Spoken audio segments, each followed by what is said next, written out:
Sup, everybody? It's Patrick, back with another episode of Corrupt Cash Cleaners. Damn, what a time in America.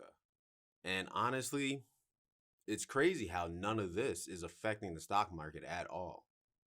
I don't know if that's good or bad. I don't know if the stock market is realizing that the world is crumbling and change is going to happen. So, positivity is on the horizon. Or because, the stock market doesn't really give a fuck about niggas, you know what I mean? They make money regardless. It's not like 13% of the population was that much important to them.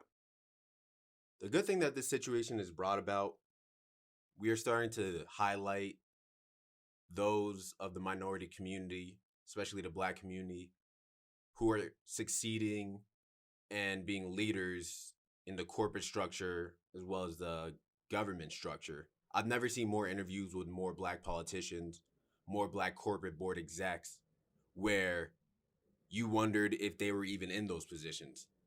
So, positivity's coming from it. The stock market's reflecting that.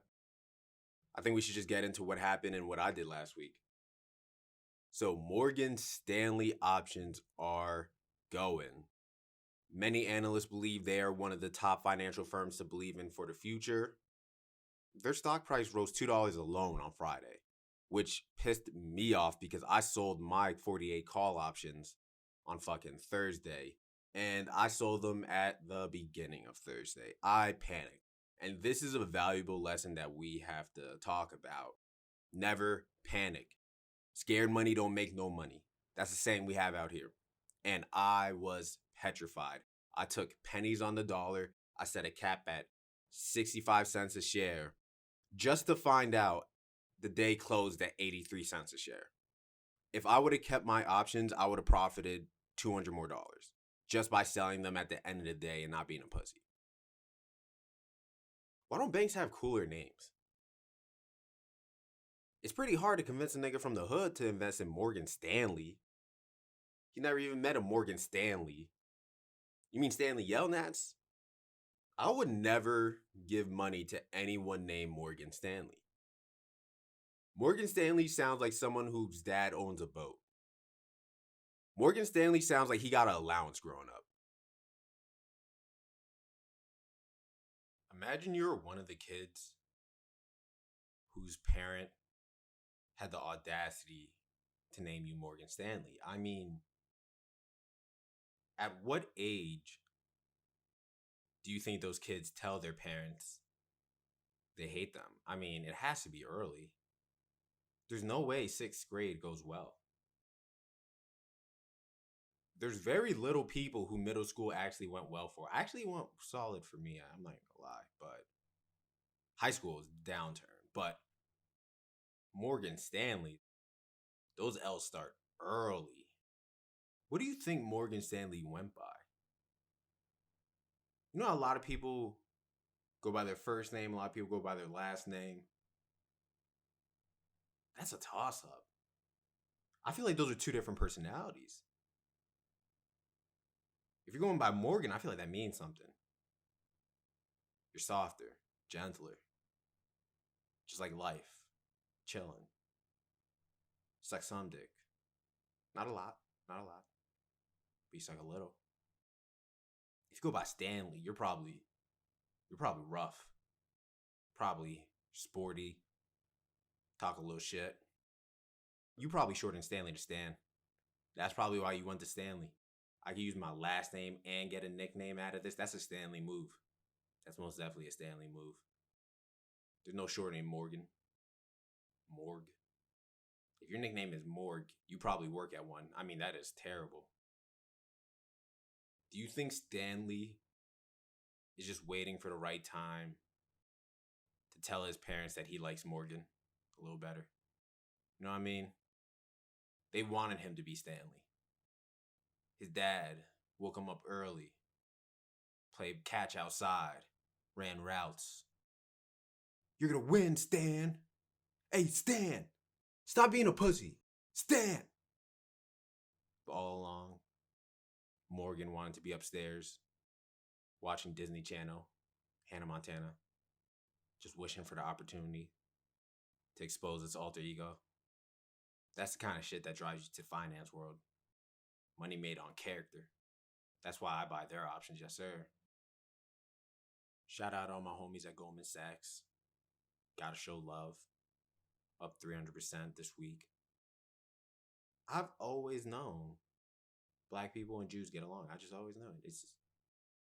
We've both been slaves to the white man, and I think that's something that just you look them in the eye and now you're not black. Don't get it twisted now. Hold up. Jews are most definitely not black, but there's a little respect there. Apple has been continually making lists from various financial firms as one of the few stocks that are actually currently valued appropriately or maybe undervalued.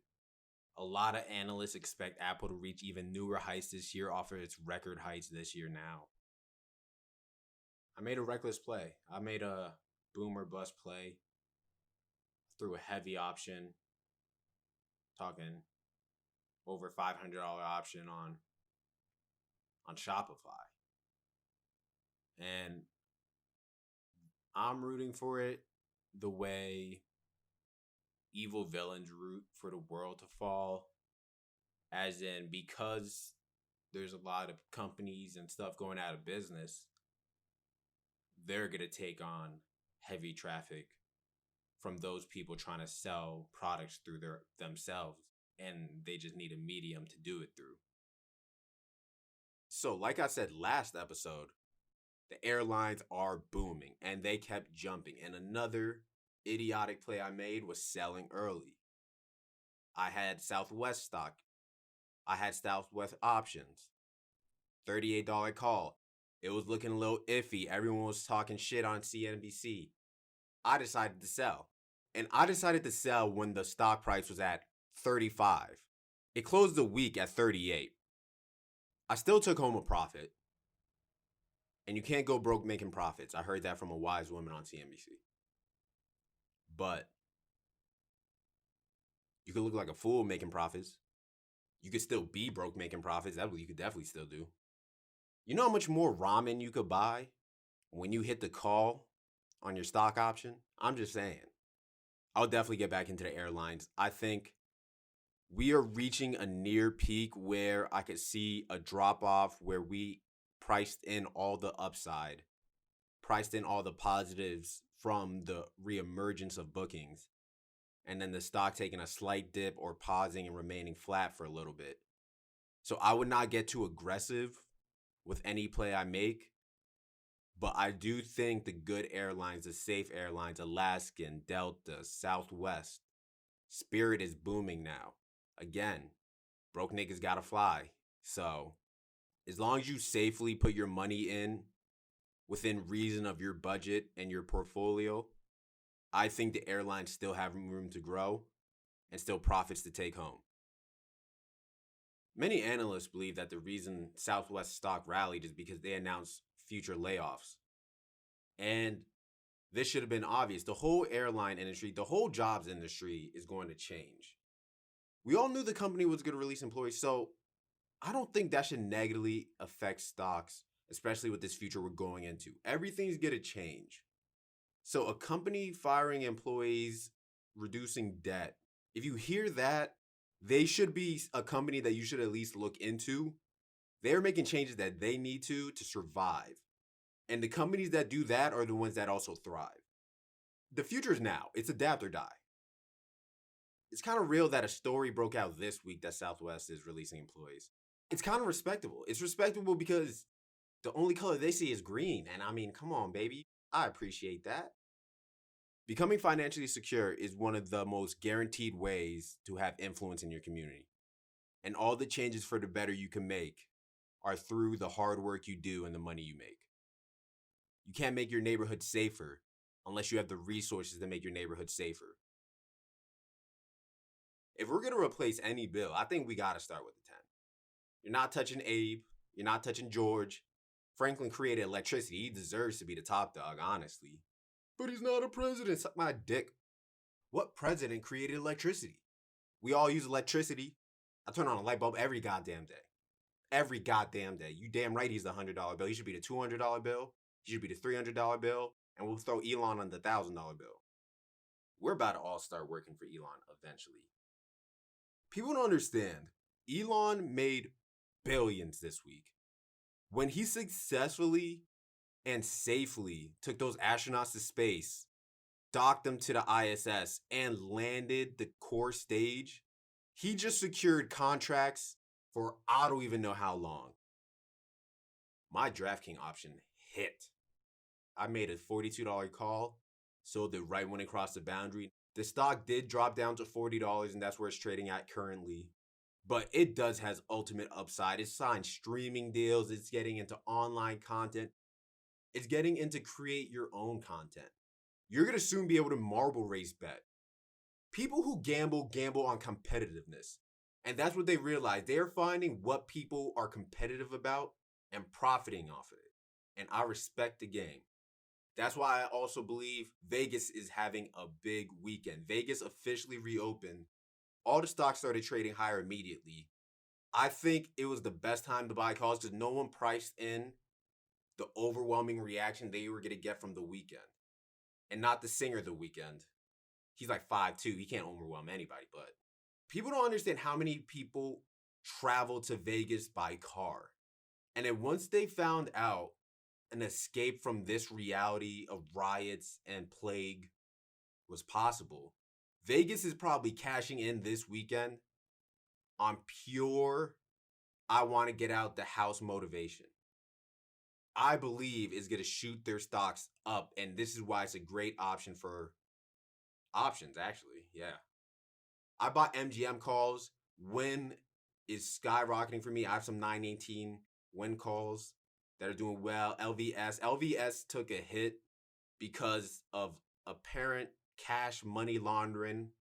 Not like what we do, but kind of like what we do. That is taking place in one of their casinos in a foreign country, which is run by a partner business. But that took a hit to them. That's another liability cause. That's another liability lawsuit. But I do believe Vegas is going to come back stronger than ever because there's going to be more of a need to travel and entertain yourself domestically. International travel is still going to be a thing, but not at the scale it was before. And Vegas is America's fun. I love Vegas. I've gotten into a lot of stuff in Vegas.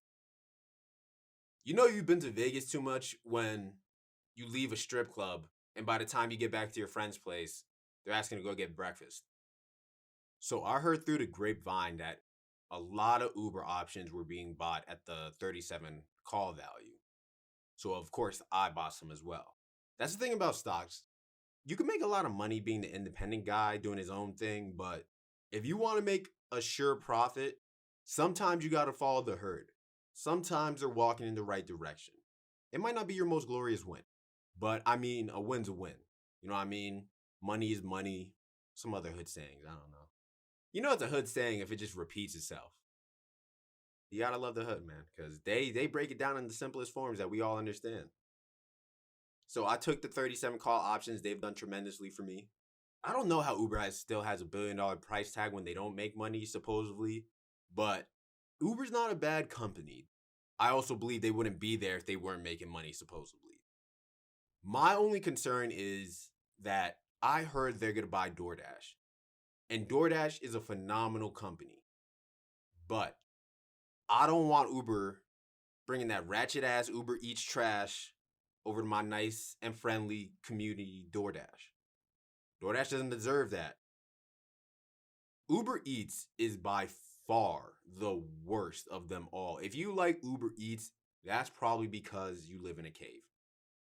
Uber Eats, just everything from the prices to the restaurants to the drivers, I don't know. If anyone cares about black people, it's Uber Eats because they hire the most hood niggas you have ever seen, and they had them deliver your food and make you feel terrified in the process. I have never been handed a bag of food more aggressively in my life. I clutched my pearls like, Jesus, now child, if you want to talk. And I feel like Uber Eats, more than any other app, is the app where you see that car just stop moving for a solid 15 minutes. Nothing good happens when you see that car stop moving on Uber Eats. So as the economy returns, travel's picking up, riots are burning shit down, gas prices are going up. Gas prices, gas stocks, it's a sign of a normal, healthy economy that runs on fire and fuel. I bought some more Gush options, and I think now's a safe time to start dabbling again. Not sure if we're ever going to get back to the oil consumption we were at before because of Tesla. I've realized as I stayed inside and quarantined, high, sometimes drunk, driving is effort, man. I think we realized as we simplified life and got lazy, the need to travel such distances is not necessary, especially through the invention of the internet. When people trade options, they're playing an imaginary game. They're trading options because the way at which stock prices move is too slow for them. They just want the thrill. They want to see I put 40 down, took 80 out almost overnight. And out of all the ETFs, Gush is the one that kind of satisfies that childish role of gambling and stock market trading, one by the name. Like, come on, are you serious? But also, when you trade it, I've had Gush options skyrocket. It's rare for options to really double, triple, quadruple their value. But for some reason, Gush does it, and in the span of almost a week. Obviously, it's all based on timing. That's not how it works, but it's just when the oil markets move upward and Gush goes with it, the returns are fantastic, and you feel untouchable. You know what kind of lunch you get after you hit on a Gush stock? You get 2 entrees. That's the kind of lunch you get. You get 2 Chick-fil-A sandwiches. You get a milkshake when one of those Gush options hit. Like, damn, nigga. That's why you still in that Toyota. You ordering this much goddamn food. Expensive. Because you could do it now. You're no longer part of these peasants. Look at this society. Ew, don't touch me. Get away. You kidding me? I'm up 800%.